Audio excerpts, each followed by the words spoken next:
Hello everyone, welcome back to my channel, which is JRC Restoration Decor and Designs, and my name is Phyllis. So we've come to the end of another year, better than the previous, thank God. So what I thought I'd do today is just have a little chat and basically just sharing a little bit about myself, where I'm from, how I ended up where I am, and how I got started on my YouTube, what brought interest. So just sharing something about me, and it's for the benefit of those that have joined my channel since I started. I started this in 2018. I've been going for 2 years now, and I've gotten a little over 3,000 subscribers. Yay! So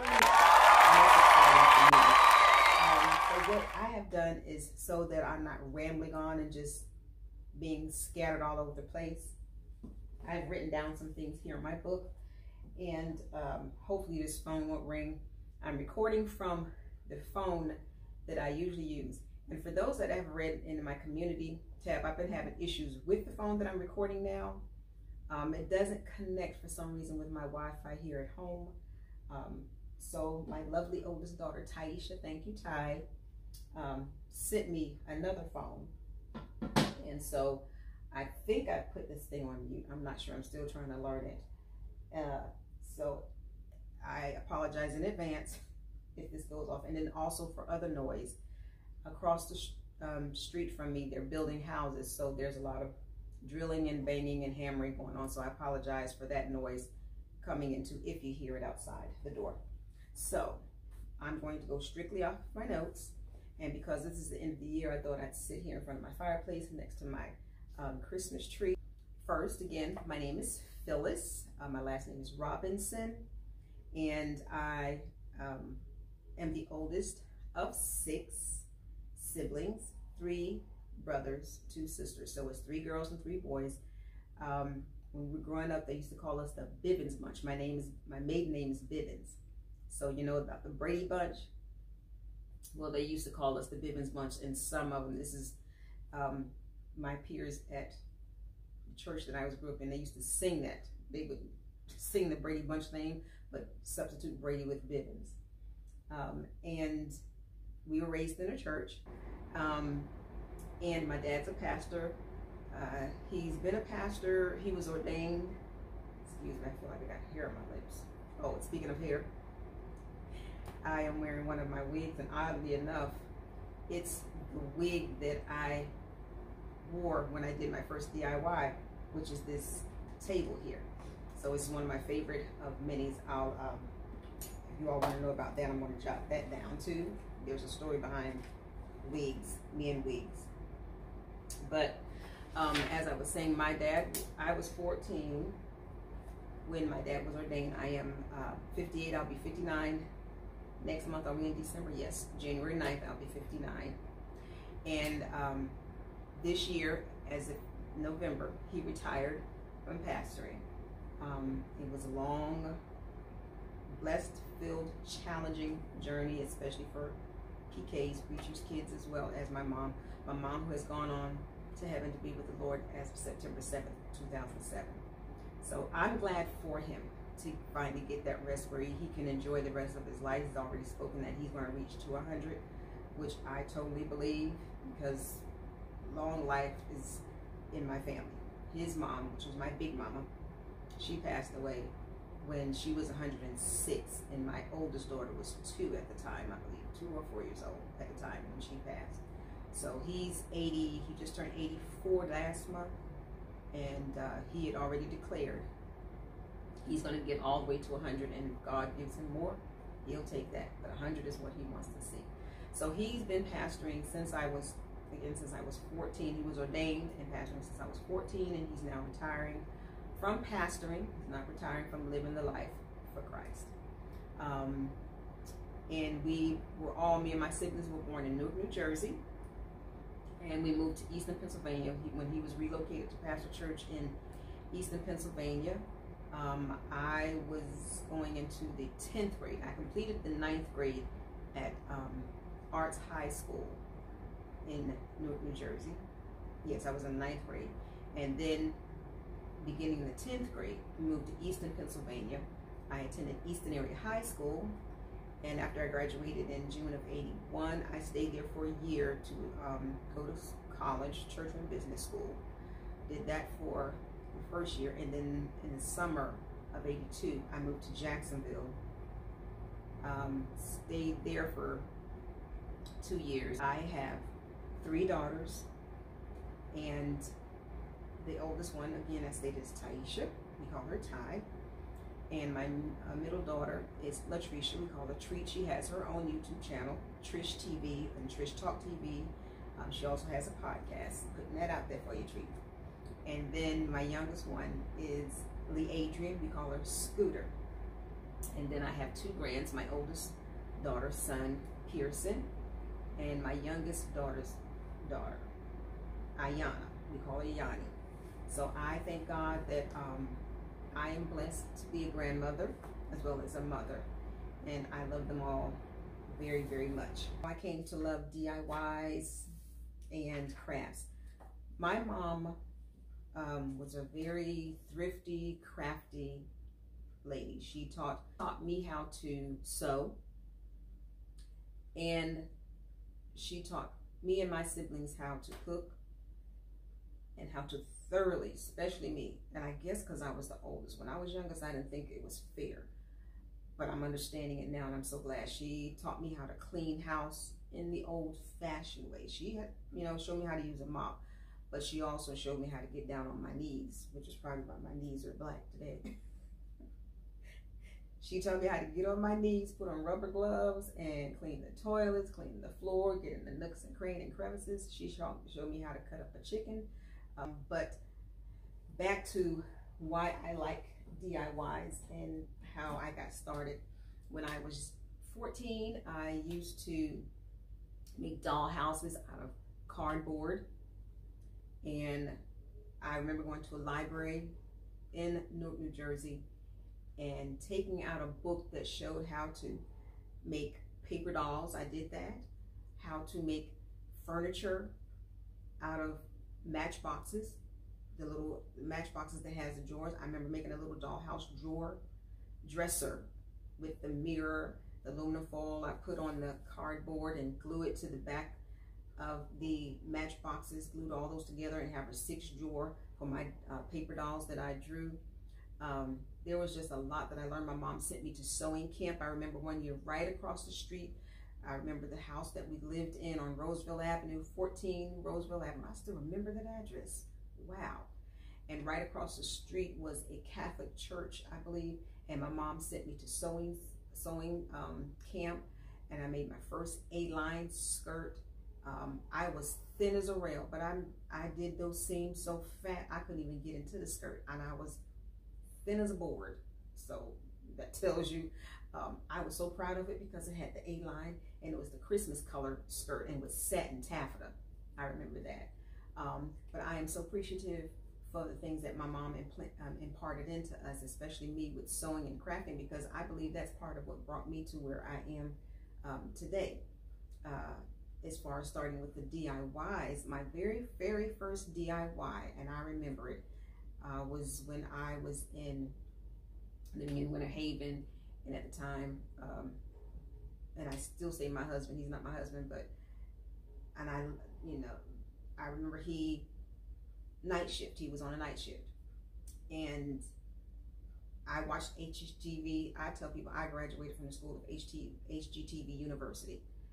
That's where I got a lot of stuff, watching Candace Olsen and the lady that did the color wheel, Joan Steffen, all of them. You just name it. Doing a room for $500, that was Joan Steffen, and then these 2 different groups, but it was always a group of 3 that did a makeover for under $1,000. All of them, and I love them. I miss those shows today. I like some of the ones today, but I missed all those today. But when I started watching that a lot, I did my very first DIY on a vase and some can of spray, and it was the spray paint that comes out like cement, or it has a texture. And I did so much of that. In the house where we lived, and where my children's dad lives now.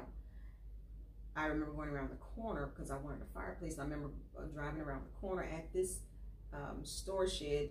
They had a sidewalk sale, you know, for people that never took their stuff out, so they would sell it. And there was a fake fireplace that had rocks and stuff. It was only $10, $10 or $12, and I went and got that and brought it in the house and decorated.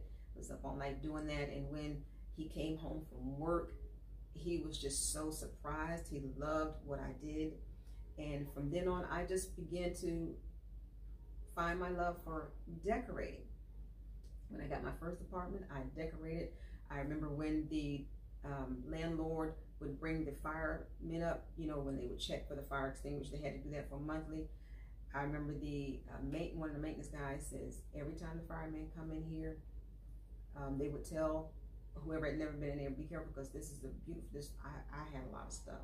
It was beautifully done and put up, whatever, but I look back at it now, in hindsight, in my mind, I had a lot of stuff. I was a clutterer, and I still am. If you look, it's not as much in this house as it was in that apartment, but I'm learning what my daughter shares with me, and a lot of people, less is more. So I'm getting there, not quite there, but I'm getting there. And they would go into my apartment and they say, this is a beautiful apartment. It looks like a house, but just be careful when you walk around. So it's like, you have to walk around like this to kind of get past stuff. And I love my house. I was proud of it. But I came to love DIYs when I found out that I can do stuff to save money. I just love crafting. I love sewing. I used to sew my daughter's dresses, the little frilly dresses. I learned, I always say to this day, the Lord taught me how to make the frilly socks. I couldn't find anybody patient enough to teach me. I knew several people that did it, but they just wasn't patient enough to teach me. And I believe to this day, the Lord, the Holy Spirit showed me how to make those socks, as well as the little frilly dresses. I used to make those. My girls hated those dresses, but I thought they were so cute. But that's how I came to love doing DIYs. Now, as far as sewing, I don't sew dresses anymore. I'll sew curtains or pillowcases or something like that. I don't do the clothes anymore, but I like to do things to decorate my home. So that's how I came to love doing DIYs. Let me see if there's anything else. Oh, I did say about my wigs. Now, this will take back to when I used to work at State Farm in Winter Haven. I loved getting dressed up for work. I loved putting on makeup every day. Don't do that now. I just don't do it now. I have no reason to. I don't want to. I really don't care to anymore. I just love the freedom of getting up, taking a shower, washing my face, and my hair, y'all know it's short, so I love the point, and it's naturally curly. So I just love where I can get in the shower, wash it, and just go. I'll put some lotion on my hair, believe it or not. Baby lotion is what I'll put on my hair, and then I just go. But as far as the wigs, when I worked at State Farm in Winter Haven, I would wear a different wig every week because I just loved it. I have a bunch of wigs, which I'm going to get rid of. Long ones, I'll put up a couple of pictures of, I think I have a few where I had wigs, even today, is what I'm saying. But I would change up my wig every week. Someone came to me, walked up to me at work one day and said, we discovered Phyllis. If we don't know who that new girl is, just looking at her from behind, we know she's not new, it's Phyllis. Because I would wear a different wig every single day, and I just enjoyed the change. Not every day, every week. I just enjoyed the change. I love putting on makeup, and I even had time to do all of this with 3 girls. We're talking about 3 girls that were in school and homework. At the time, my ex-husband, he worked with the sheriff's department, so he was on where the shifts would change every, I think it was 2 or 3 months, or every month, where we go on graveyard shift, the 7 to 7 and 11 to 7 or whatever. So basically the responsibility, a lot of it, majority of it was on me to get the girls ready, make sure their homework's done, make sure their food is done and everything, and take out time to get myself ready. I think about it today and it's like, how in the world did I do all of that?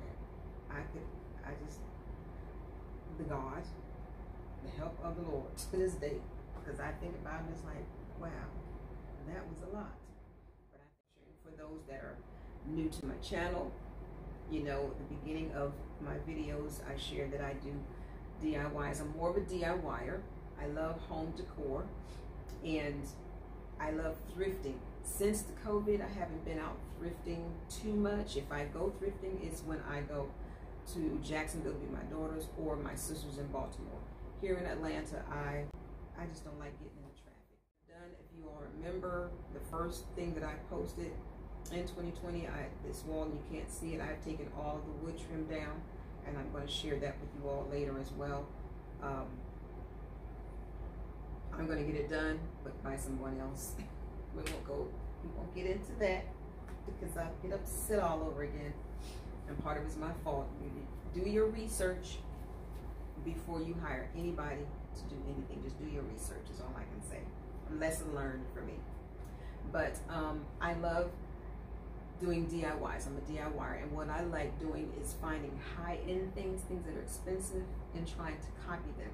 And with that, it's a good segue of sharing that beginning March of next year, 2022, I plan to begin hosting my first collaboration, and I want to make it seasonal on an annual basis, and that is hosting a collaboration where you take high-end things, look at things that are high-end, whether it's on Instagram or Google or whatever. It's either a piece, an area, a vignette, or an entire room, and copy that room or that vignette that you see. And with that, I will have a twist of creating a DIY or buying something that looks like that piece that inspired you to create that vignette or that room. So that was, you know, something that I thought I'd throw out there. So for those that are interested, that's a collaboration that I'm going to begin in March. But I just wanted to just share with those that are new to my channel what it is that I do and how I got here to YouTube. I didn't know anything about YouTube until my daughter, Latricia, we call her Trisha. Her friends call her Trish. Her name is Latricia. It's spelled Trish, but it's Latricia. And when they call her Trish, she liked it. But she's the one that told me about it, and she's the one that taught me how to do my videos and how to lay down the voices, voices on top of my videos, and music, voiceovers is what I'm trying to say, and the music. And I appreciate her for helping me with that so much, and I just love doing what I'm doing. So again, this was just a little video that I wanted to share at the end of the year to just let those that came on since I've started in 2018 share with you a little bit about myself. And then also I shared some things in here for those that have been with me from the beginning. And Teresa Forte is Teresa, I thank you so much for your faithful, and I mean this is one of my faithful subscribers. I mean, she's on every video, and I thank you so much. I wish that I could meet you one day, and who knows, we might. Marilyn, I thank you so much for calling on me to help or to co-host the Bar Cart collaborations that we did this year. Thank you. I'm so sorry, Stephanie, forgive me. Thank you for calling on me to do the fireplace collaboration, and thank you. And I can't forget her name. Please forgive me, darling. Please forgive me, because I hadn't planned to do this, but I was part of the collaboration for the Christmas in July with the group of ladies, but Glam Elegant Living. I thank you so much for calling on me to be a part of that team where we did the Christmas in July. And this tree has been up since July. All of my faithful subscribers, those that watch continually and consistency, thank you so much for your viewing support. It means so much to me. And those that are new, I hope to come to you next year with some more new and interesting things for you to watch that will inspire you and bring out creativity in you that you didn't think that you had. So I want to say a Merry Christmas to everyone and a happy, beautiful, prosperous new year to come. Thank you again for stopping by. Bye-bye.